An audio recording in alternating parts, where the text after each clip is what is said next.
What is poppin' YouTube? Bringing you some expensive Dynasty buys. These are not going to be cheap, guys. You're going to have to overpay to get them onto your team, but they are so valuable that I am buying these guys everywhere I can in all of my leagues that I play in. Hit that like button and that subscribe button if you like Dynasty content. My first player is going to be Ja'Marr Chase. And I know you're saying, well, duh, Caleb, if I could get Ja'Marr Chase onto my team, I would. Well, right now, Ja'Marr Chase is the wide receiver 3 on Keep Trade Cut. So he's behind CeeDee Lamb. He's behind Justin Jefferson.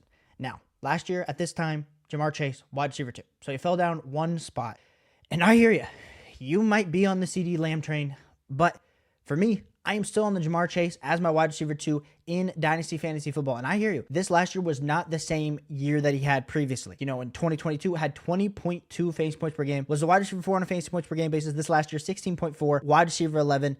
Now, granted, he did have 7 receiving touchdowns this year compared to last year where he had 9. So you're like, well, the touchdowns only 2 less touchdowns. The really big difference was this year, of course, he had more receiving yards, but he played in 16 games this season compared to last year with 12. It just, last year, he had such a better points per game than he did this last season. And a lot of that comes down to the fact that Joe Burrow was injured the whole season. So, and you could say to me, Caleb, Joe Burrow played the first 5 games. Like, come on, guys. Joe Burrow, he never looked fully healthy this last year. So, assuming Joe Burrow is coming back healthy, which we assume it's going to happen, T. Higgins, even if he does resign, whether they bring another wide receiver in this offseason, Ja'Marr Chase is still such a great value to be had out there on the Dynasty landscape. So you're going to be saying to me, well, Caleb, what are some deals that you've been seeing for Ja'Marr Chase? Because if I could get him, I could get him. Well, you're going to have to overpay for Ja'Marr Chase because he is that type of asset. But if we look over on DLF, we got a trade of Justin Herbert and CeeDee Lamb for Joe Burrow and Ja'Marr Chase. So let's just say Joe Burrow, Justin Herbert, for sake of imagination, are pretty equal in your mind.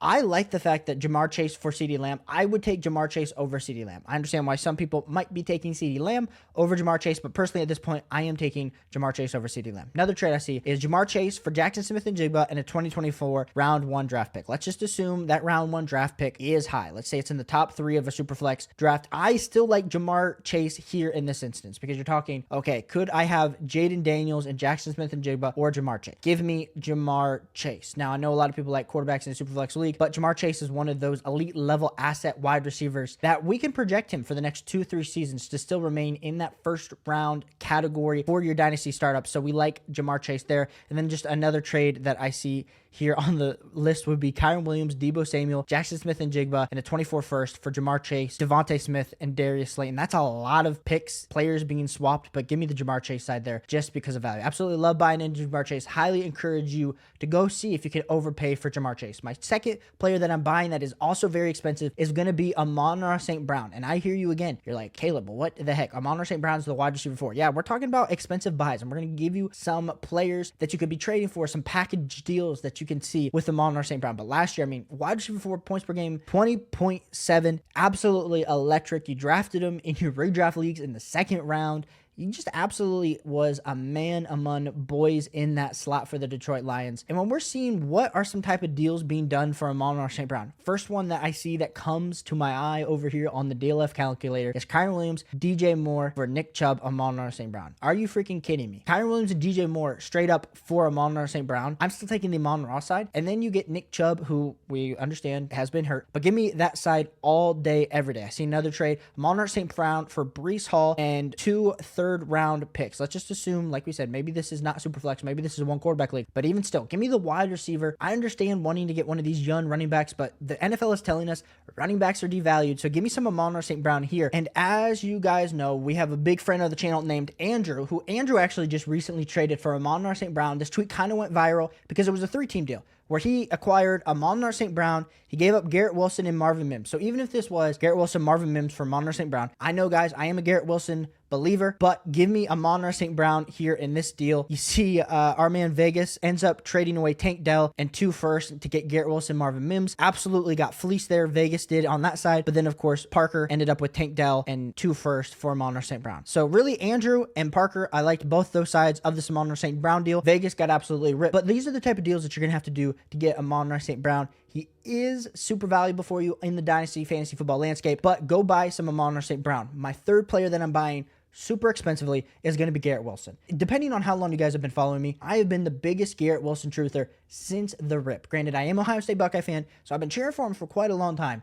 And when he got drafted as a rookie, I was like, Garrett Wilson is my wide receiver 1 of the class. A lot of people were like, no, it's Drake London. I was like, it's Garrett Wilson. And Garrett Wilson reminded me a lot pre-draft process of Stephon Diggs, just the way that he was able to get in and out of his routes. Let's just be clear. He has had a very, very, very productive but also frustrating 2 years of his career because he hasn't had the quarterback play that we've been expecting from a guy like Garrett Wilson to be able to produce amazing fantasy football results. His rookie season, 147 targets, 83 receptions. This last year, 168 targets, 95 receptions. Let's be clear, targets are earned, not given. So if we know that the targets are being earned for Garrett Wilson, he just hasn't had the quarterback. That's why we thought Aaron Rodgers was going to help solve all the issues. Garrett Wilson was going to be the younger Devontae Adams to Aaron Rodgers. We saw all the preseason hype. We were super excited about it. If you actually extrapolate the numbers from Garrett Wilson's rookie season, he was on track, if he had accurate quarterback play, to actually put up a very similar season to Justin Jefferson's amazing rookie record-breaking season. So I just really believe that the metrics continue to scream at me from Garrett Wilson and his perspective that he is going to be an absolute dominant top 5, top 4 dynasty wide receiver. I mean, last year, wide receiver 4 on targets,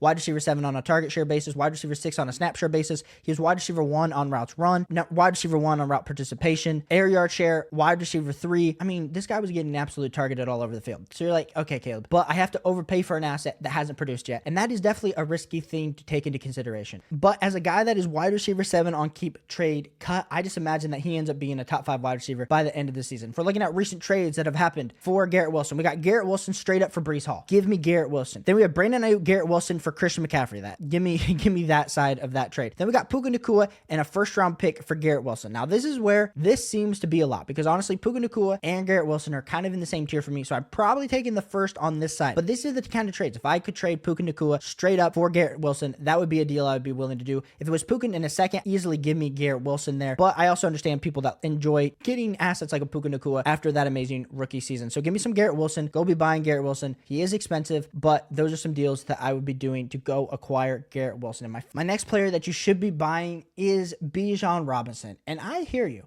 Caleb. Why are we buying into a running back? We know how the NFL is evaluating running backs. We also know how the dynasty community is evaluating running backs. Because if we're being honest, Bijan Robinson right now, he is still the RB1 in dynasty at only 22 years old.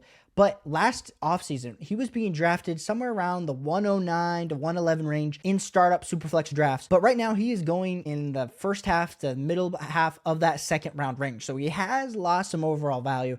And you're going to be saying to me, Caleb, as we know with these running backs, they just continue to lose value as they progress into their career. And while I understand and hear you, I just think we and me personally, as the dynasty community last offseason, even into the season, had some unrealistic expectations that Bijan Robinson was about to be the second coming of LaDainian Tomlinson. And that absolutely did not happen. Arthur Smith loved himself some Tyler Algier, some Cordell Patterson. We saw Bijan Robinson just not used to his full potential. Arthur Smith is gone this season, and we are going to see Bijan Robinson fully weaponized in this offense. But even still, with all the things that Bijan Robinson had going against him, still finished as the RB17 on a points per game basis with 14.5 last season, 17 games played, 214 rushing attempts for 976 yards, 4.6 yards per carry, 58 receptions, 487 yards. Could we see those receptions go up to 75 receptions this year? Yes, we could. Could we see those rushing attempts get up to about 240, 250? Yes, we could. So that is why I absolutely love some Bijan Robinson. I know.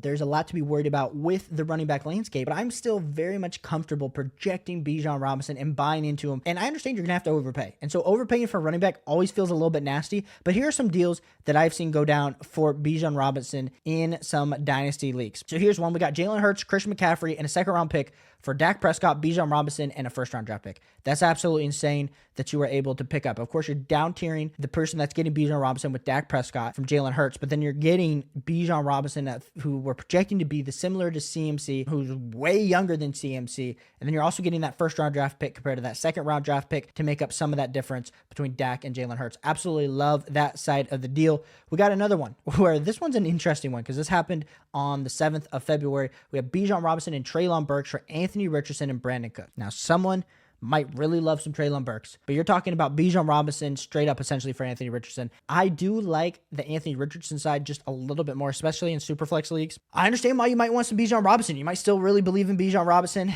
This last one, like we said, this is a super flex league. We got Will Levis and a 2024 round 1 draft pick. I don't know where that first round draft pick is for Bijan Robinson and a third. So we're probably assuming that's a later first. I imagine they wouldn't give up a top 7, probably in that 108 to 112 range. But give me some Bijan Robinson there. I know Will Levis and a first for Bijan Robinson feels a little bit nasty, but that's how confident I am in Bijan Robinson going into 2024 season, getting an elite level playmaker like Bijan Robinson onto your team. Especially, we understand, like, it's probably going to be a 3-year buy with Bijan Robinson, or maybe you're going to sell out before he turns 26. But having an elite level asset like Bijan Robinson is not only going to help your dynasty rosters, it's going to help you as you're getting into lineup setting in 6 months from now. But like I said, you're going to have to overpay for these guys right now. Better to overpay for them now because they're cheaper now than they will be in a few months when people are looking at their overall teams as we approach the draft. So let me know down below, who are you targeting out of these expensive dynasty buys? Do you already have them on your team? Have you gotten offers? Would love to hear it. Hit that like button, hit that subscribe button, and I'll catch you on the next one. Peace.